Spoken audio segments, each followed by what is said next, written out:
ኪራዬ የሚወድ ባል እንዴት ነህልኝ? አለሁልሽ ሚስትየው። አንቺ እያለሽልኝ ምን ሆናለሁ ብለሽ ሁሌም ደህና ሁንልኝ። እሺ የሚወድ ባል። አንቺም ደህና ሁኚ። የአንቺ ደህና መሆን ነው ደህና የሚያደርገኝ። ምን ያህል እንደማፈቅር ግን ታውቅልኛለህ? አውቃለሁ የኔ ውድ ሚስት። እኔም ለአንቺ ያለኝ ፍቅር ከምታስቢው በላይ። እንዴት ነው ግን እግርህን ተሻለ እንዴ? መጀመሪያ ያልታመመ እግር እንዴት ይሻላል ብለሽ የኔን እጅ እኮ ፈዋሽ እኮ አይኒናዬ የኔ ፈዋሽ ምን ላርጋት? እንደው በጣም እጅሽ እኮ መድኃኒት ነው። ምን ነው እዚህ ግን ለምን ሳቅሽ አልገባኝ። ደግሞ በገዛ ጥርስ ያትሳቂ ልትይኝ ነው እንዴ? የመሳቅ መብት እኮ አለኝ። የሆነ ነገርማ አለ እዚህ። ደግሞ እኔ ያወራሁት ወሬ እንደዚህ አስቅ ጽዬ፣ ያለውን ነገር ንገሪኝ። ምንድን ነው?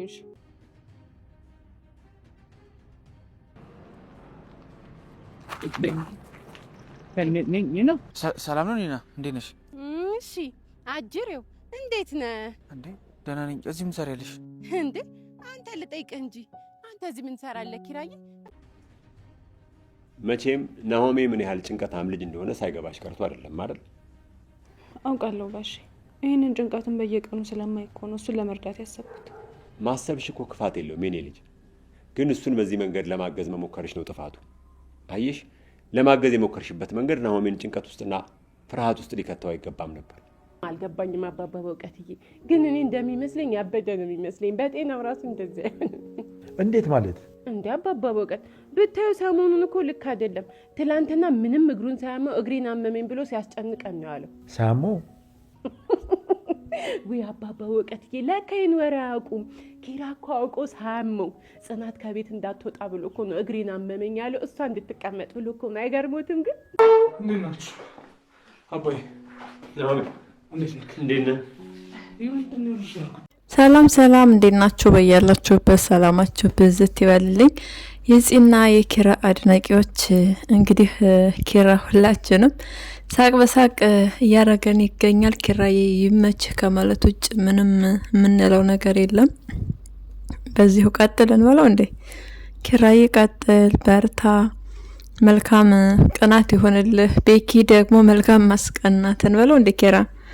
እንዲጎዳብን እንኳን አንፈልግም። በኪራ ቀልድ የለም። ሚስቱን በጣም ነው የሚወዳት። ነገር ግን ደግሞ ቅናት የፍቅር መገለጫ ነው እንዴ? ምን ታስባላችሁ? የፍቅር መገለጫ ነው ብላችሁ ታስባላችሁ ወይስ? በእርግጥ ያው ቅናት ሳይበዛ ጥሩ ነው።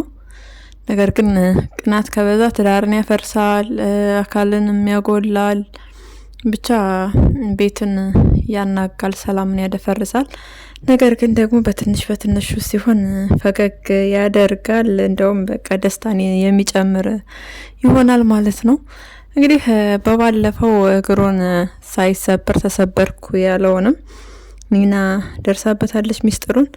እኔ ዳንኩት እያለች ለመደሰት ፈልጋ ራሷን በቃ ለማድነቅ ለማመስገን ፈልጋ ነበረ። እያመሰገነችም ትገኛለች። በእርግጥ እልል ማለት ነው የቀራት። እንግዲህ እንዳልተሰበረ ውሸቱን እንደሆነ ነግራታለች ጽናት እውነቱን። እንዲሁም ቀጠሮ እንዳላት እንደምትወጣ ሲያቅ ከኋላ ሆኖ እየተከታተላት ነበረ። ነገር ግን ኒና ይዛዋለች ከወደ ጀርባ በኩል። ኒና እያንዳንድ ጊዜ እኮ ይታለፋል፣ ምን አለ ብታልፊው ግን እቤት ሲመጣልሽ ትደርሽበት ነበረ። እንግዲህ ከወደ ጀርባ ምን ትሰራለህ አንቺ ራስሽ ምን ትሰሪያለሽ? ኒና ደህና ነሽ እንዴት ነሽ ብሏታል። አይ ኪራ የሳቃችን ምንጭ። ብቻ በጣም ደስ የሚል የፍቅር ህይወት ነው ያላቸው። በዚሁ በርቱልን። ጽናት ታርግዝ ትውለድ የብዙዎቻችሁ ጥያቄ ነው። አዎ በግድም ቢሆን ጽናት በቃ ማርገዝ መውለድ መቻል አለባት። እኔም እስማማለሁ። በኮሜንት እንግዲህ ቅውጥ ጠርቃችሁ ተጽዕኖ አስይዛችሁ ይው በቀጣይ ክፍል አረገዘች፣ ከዛኛው ክፍል ደግሞ ወለደች። እንደዚህ ነው መስማት የምንፈልገው። በእርግጠኛነት ይሆናል፣ ይሳካል። ነገር ግን አሁን ላይ ፈተና ናቸው። ፈተናቸው ገና አላበቃም። ከፈተና ደግሞ ፈጣሪ እንዲጠብቃቸው እንመኛለን። ምንም እንደማይሆንም ተስፋ እናረጋለን።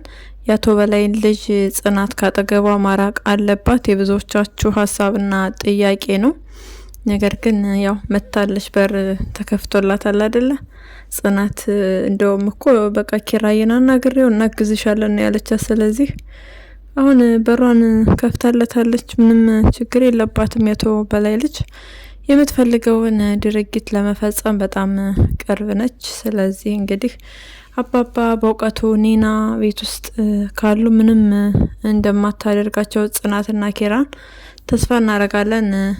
የምታደርጋቸውን ድርጊቶች አውቀው እንግዲህ አባባ በእውቀቱ ብዙ ነገር ያው ስለሚጠራጠሩ በአንድ አይናቸው ነው የሚያዩት። በሁለት አይናቸው ፊት ለፊት ምናምን እንደዛ አይደለም። በቃ ልባቸው ውስጣቸው ራሱ ምን እየተካሄደ እንዳለ የሚነግራቸው ሰው ናቸው። ስለዚህ እነሱ ካሉ ቤት ውስጥ ቢያንስ አደጋውን የመቆጣጠር እድል ይኖራቸዋል።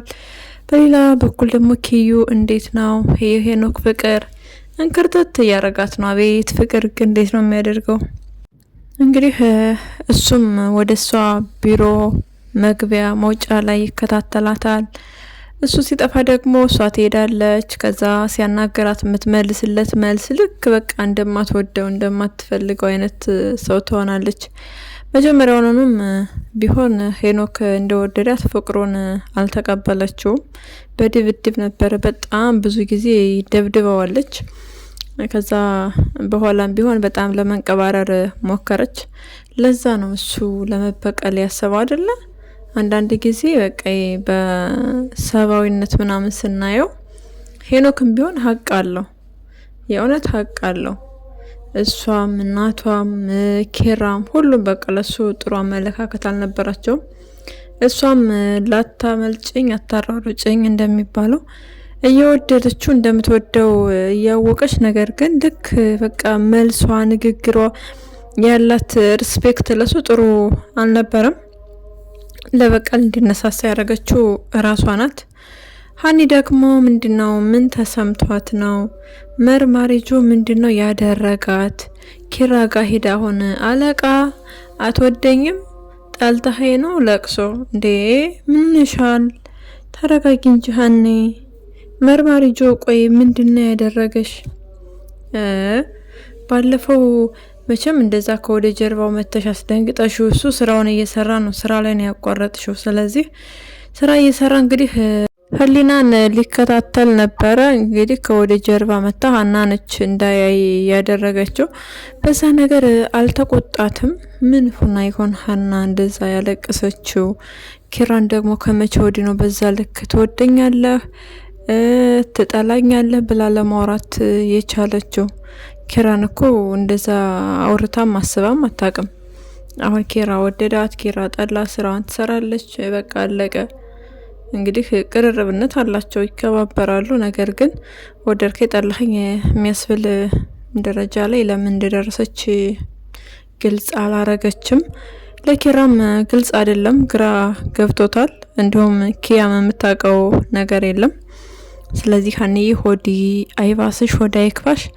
ሀናና ኪራ እህትና ወንድም ናቸው። ብዙዎቻችሁ ጥያቄ ነው። እሱ ነገር የሚወጣበት ቀን በጣም በቃ ይናፍቀናል። ከምን በላይ መውጣት ያለበት ጉዳይ ነው። ሀኒ ወንድሟን ማግኘት ማወቅ መቻል አለባት።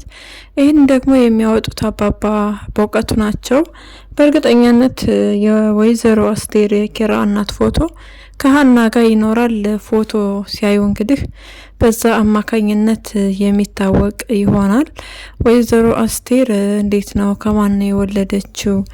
ከኪራ በፊት ነበር ወይስ ከኪራ በኋላ የሚለው እሱን እንግዲህ ሲገናኙ የምናቅ ይሆናል። እነምሩ ስለመጡ በጣም ደስ ብሎናል። ስላመጣችሁልን በጣም ከልብ አድርገን እናመሰግናለን። ሰብሰብ ብለው እንግዲህ ናሆም ቤት ሞቅ ደመቅ አድርገውታል። የናሆም አባት ጋሸም አለ፣ እንደዚሁም ቅዱሴም የጨዋታው ድምቀት መካሪ ዘካሪ የሆነው አባታቸው ማለት ይቻላል እኮ። ግን ከናሆም አባት ጋር ደግሞ በጣም ነው የሚግባቡት በብዙ ነገር። በቃ ቅዱሴ የልጅ አዋቂ ስለሆነ ከልጆቹም ጋር እንደ ልጅ ከአዋቂዎቹም ጋር እንደ አዋቂ መሆን የሚችል ሰው ነው። ስለዚህ በዛ ምክንያት ደግሞ ለየት ያለ እንግዲህ ቅርበት አላቸው ከናሆም አባት ጋር። በጣም ደስ ይላል። ምሩና ናሆም ደግሞ መስማማት መቻል መግባባት አለባቸው። እሷ የሱን ጭንቀት አይታ ነው እሱን ለማገዝ እንግዲህ ስራ ለመስራት የወጣችው። ናሆም ደግሞ እሷ እንድትጨነቅ አልፈልግም፣ እሷ እንድታስብ አልፈልግም ይላል። እሱ ራሱ በቃ ያለ አይደለ እሱ መጨነቁን መደበቅ አይችልም። እሷ ደግሞ መጨነቋን እንድትደብቅ ይፈልጋል ማለት እኮ ነው። መተጋገዝ ትዳር ላይ በጣም አሪፍ ነው። እኔ በምሩ ሀሳብ እስማማለሁ። ሴት ስለሆንኩ ብቻ አይደለም እንደው በቃ ሁለቱም ሰርተው የራሳቸው ገቢ በቃ ቢኖራቸው በጣም አሪፍ ነው። ምንም ማለት አይደለም። ቤት ውስጥ አጋዥ መቅጠር እኮ ነው አይደለ? ቤት ውስጥ አጋዥ መቅጠር የቤቱን ስራ ከበር ታደርጋለች። ውጭ ሰርተው ሲመጡ ሁለታቸውም የራሳቸው ጊዜ እርስ በርሳቸው የሚሰጣጡበት ጊዜም ይኖራቸዋል። ስለዚህ አሁን ላይ እያሰበ ያለውን አሁን ውጭም ትሰሪያለሽ፣ ቤትም ትሰሪያለሽ፣ ትደክሚያለሽ ነው እያላት ያለው። ስራ መስራት አያደክምም። አንዳንድ ጊዜ መቀመጥ በራሱ ሊያደክመን ይችላል። ሰው ስራ ስለሰራ ብቻ አይደለም ሊደክም የሚችለው። የስራ ጫና ካለ በእርግጥ ድካም ቶሎ እንዲፈጠር የመሆን እድሉ ሰፊ ቢሆንም ነገር ግን በተቃራኒም መቀመጥም በሽታ እንዲሁም ድካምን የማምጣት እድል አለው። ስለዚህ መስራት፣ መውጣት፣ ሰው ጋር መገናኘት ምንም ችግር የለውም። ለሷ እንደውም እንጆይ የምታደርግበት ይሆናል። በቤት ውስጥ አጋዥ ነው መቅጠር ያለብህ ናሆሜ። አትስሪ ብለህ ከዚህ በኋላ አትከልክላት። ነገር ግን የናሆም አባት እንግዲህ ስራ ከዚህ በኋላ አሰሪም እስኪ ቃል ግቢልኝ ብሎ ቃል አስገብቷታል። ስራውን እንደምታቆም ስራውን በቃ ልታቆም ነው ማለት ነው። ምሩዬ ከቻልሽ ደግሞ ከባልሽ ጎን ሆነሽ ባልሽን ማገዝ ካለብሽ እሱን ብታገዢው መልካም ነው። ለስራ ያለሽ ፍቅር በጣም የሚደነቅ ነገር ነው። ሰው ስራ ስሩ ተብሎ አልሰራም ይሉ የለ አብዛኞቻችን ሴቶች እንደዛ ነው፣ መስራት አንወድም። ነገር ግን ምሩ ደግሞ በራስሽ ተነሳሽነት ስራ ለመስራት ማሰብ ማቀድሽ፣ ሰርች ባሌን አግዛለሁ ብለሽ መነሳትሽ በጣም የሚደነቅ ነገር ነው። ነገር ግን ደግሞ መስማማት አለባችሁ። ሊያስማማችሁ የሚችል ስራ ነው እንጂ ሊያስማማችሁ የማይችለውን ነገር ማድረግ አስፈላጊ ስላልሆነ ከባልሽ ጋር እየተመካከርሽ እንደስካሁኑ በፍቅር እንድትኖሩ ምኞታችን ነው። ቅዱሴም አግባ ተብላል፣ አግባ። ማግባት አለብህ፣ አግባ። የጽናትን ጓደኛ እንኳ ራሱ ኪራ ስንት ጊዜ ነው አግባ ያለው? እኔ ነኝ የማጋባህ፣ ቀይ ነው የምፈልገው ሲለው ጠይም። አቤት የኪራ ቅናት! የዛሬው ደግሞ ለየት ይላል። ብቻ ብዙዎቻችሁ ፈታ እንዳላችሁበት ተስፋ እናደርጋለን። የቆይ የጽናትን ቅላት ማንም ሰው እንዲወስድብህ አትፈልግም እንዴ? ጽናት እኮ እንደ ጨረቃ ነው የምታበረው አይደለ? ጽናት እንግዲህ ሀና በሚል አዲስ ተከታታይ ድራማ መታለች። እየገባችሁ አበረታቷቸው። በዚሁ አጋጣሚ ያው መልእክታችንን ሰምታችሁ ችላ እንደማትሉት ተስፋ እናደርጋለን። ጽናት በጣም የምንወዳት ልጅ ነች። በጣም ትሁት ነች። የሚሰጣት ገጸ ባህሪ በጣም ደስ የሚል ነው። እንግዲህ እንድታበረታቷት። በሌላም ስራ መታለች። ያው ሰብስክራይብ እያደረጋችሁ አበረታቷት፣ ፍቅራችሁን ገለጹላት። ወደ ኪራዬ ቅናት ስንመለስ ከሚስቱ እንግዲህ መካከል ነው መቀመጥ የፈለገው። ሚስቱ ከቤኪ ጎን ስለተቀመጠች እንደው አልተመቸኝ አጠገብ ሁኝ ባወራህ ብሎ አስቡት። ጽናት አጭር ናት። እሷ እያንጋጠጠች ወሬ ልታወራ ነው፣ ወሬ ልታዳምጥ ነው። አቤት ኪራ ግን ይሄን ያህል ነው እንደ በቃ ሚስት መከለል የምትወደው?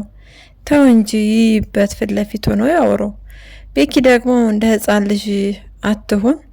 አንደኛ ባለትዳር ሴት ነች። በፈለከው ቀንና ሰዓት እየደወልክ ፓርኪንግ፣ ሙዚየም ምናምን እያልክ ባታስቸግር ባለትዳር ሴትን አሪፍ ነው። ምክንያቱም ከጽናት ጋር ከሆነ ሚስት የመፈለግ እድሉ ጠባብ ነው።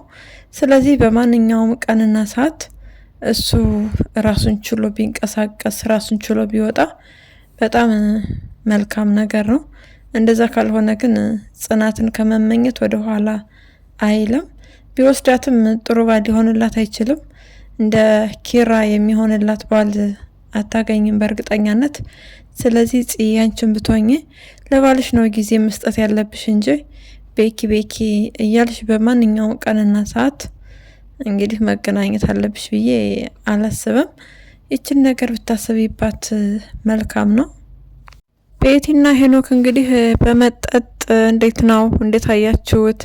ሴራ የተሞላበት ነው ወይስ ፍቅር ነው?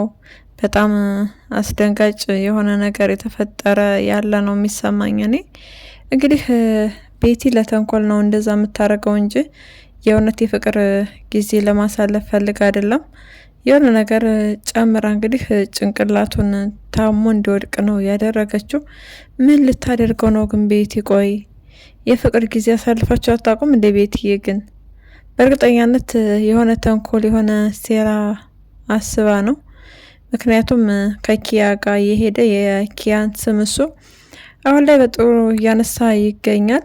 እንግዲህ ስለ ድሮ ፍቅረኛህ ለሚስትህ የምታወራ ከሆነ በቃ ቦምብ ወይም እንደረገጥክ ቁጠረው። ስለዚህ ቦምቡ የሚፈነዳበት ሰዓት ተቃርቧል። አቶ ሄኖክ የተባልክ ሰውዬ ምንም ማድረግ አይቻልም። ፈጣሪ ይጠብቅህ። የምታድንህም ቤቲ ናት፣ የምታጠፋህም ቤቲ ናት ከዚህ በኋላ። ምክንያቱም እሷ ጋር ባትጣበቅ ይሻልህ ነበረ።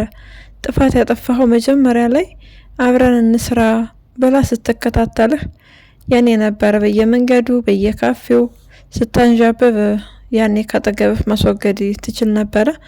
እንግዲህ ምንም ማድረግ አይቻልም። በቃ ኤሌክትሪክ ራስ ላይ እንደተመጠምክ ቁጠረው። ለዛሬ ያዝንላችሁ ቪዲዮ ይሄንን ይመስላል። በሌላ ቪዲዮ እስክንገናኝ መልካም ጊዜ እንዲሆንላችሁ ተመኘን። ለቻናላችን አዲስ ከሆናችሁ ሰብስክራይብ፣ ላይክ እንዲሁም ሼር በማድረግ ቤተሰብ ሆኑ። ሀሳብና አስተያየታችሁን ኮሜንት ላይ ጻፉልን። እናመሰግናለን።